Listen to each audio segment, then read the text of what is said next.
the Federal Reserve has this strange theory that the way you conquer inflation is by making people poor, depressing economies. That's why whenever the economy shows strength, the markets get wobbly because they think that means the Fed's going to squeeze some more.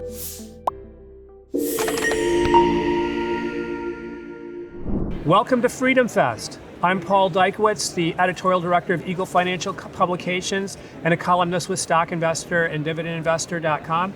And I'm here with Steve Forbes, former presidential candidate, who actually is the author of a book called Inflation. And my first question today here at FreedomFest is about inflation. We have had high inflation. We have the Fed talking about possibly a couple more rate increases. And I wanted to get your opinion about that because that does restrict economic activity, that makes lending more expensive, and that's not going to be good long term if it has to continue much longer to get things under control. What's your view of a solution?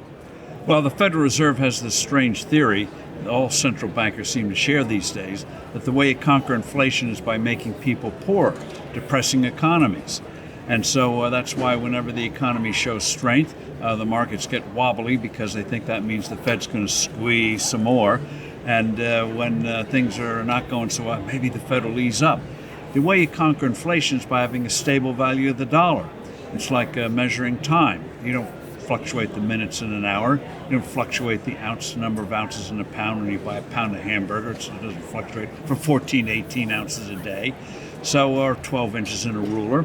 So they're going about it the wrong way. And the danger long term, if we don't get a change in 2024, is that as price inflation is coming down because people can't buy as much when you depress an economy, is when when the economy starts to recover, the Fed will undermine the dollar again. We'll be on this dreadful cycle, treadmill.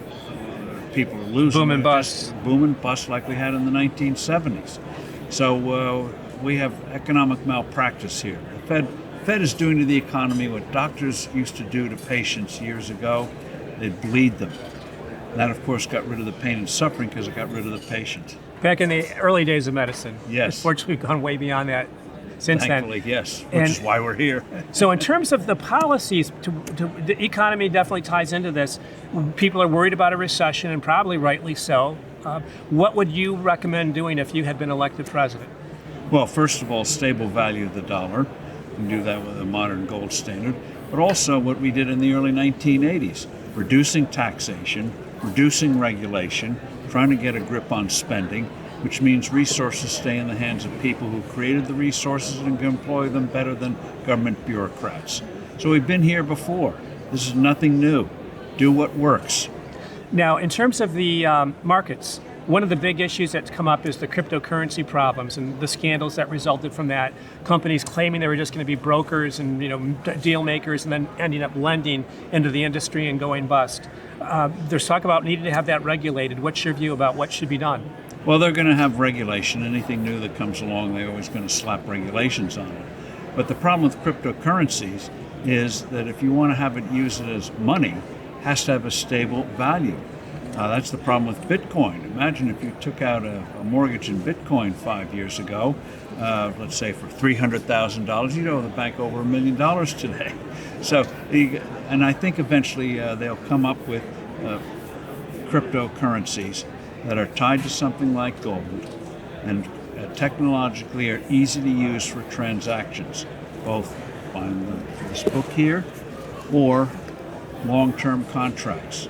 Again, with cryptos today, you would never make a long-term contract in a cryptocurrency because you just don't know what it's going to be.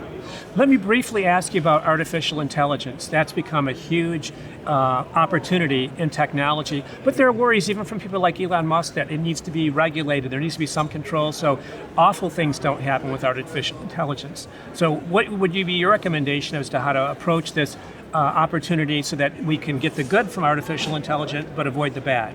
Well, I think clearly with anything new, you can use it for good things and you can use it for bad things, like the automobile or anything else. Going back to the days when we discovered fire a zillion years ago. So the key thing is you have to know how this is being used. And we're in the early stages. So I think caution is in order. But also we shouldn't try to crush the thing. You can't because people are going to pursue it anyway. But there's some amazing things that can be done with it, especially in the area of healthcare, where in a few years you'll be able to judge the efficacy of a drug in a matter of months rather than 10 or 12 years of the kind of testing we do today. That would be, as Trump would say, huge, huge advance.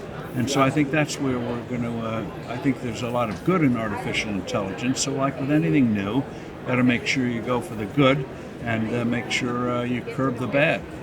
One key issue before we wrap up, world peace is at stake. You've got problems with Putin having invaded Ukraine, a neighboring nation, without really much to gain from it. And then it's continuing on. It looks like it's bogged down with weapons on both sides that could continue to have this go on endlessly.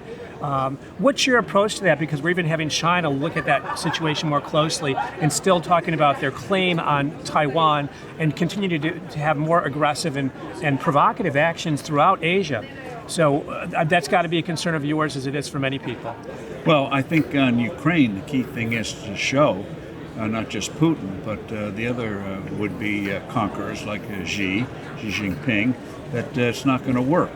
That wars always have unintended consequences, but also there's going to be a serious pushback. And one of the big mistakes of the United States is we didn't from the beginning give the Ukrainians the weapons and equipment they needed. They could have ended this war months ago.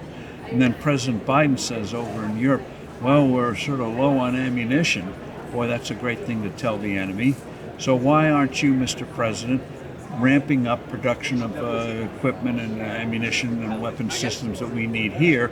Because your budget, in terms of inflation adjustment, you're cutting the budget at a time when we should be increasing it and showing the world, especially our friends, that we're serious about having a stable world, a peaceful world, and we'll have the equipment to make sure we can do it.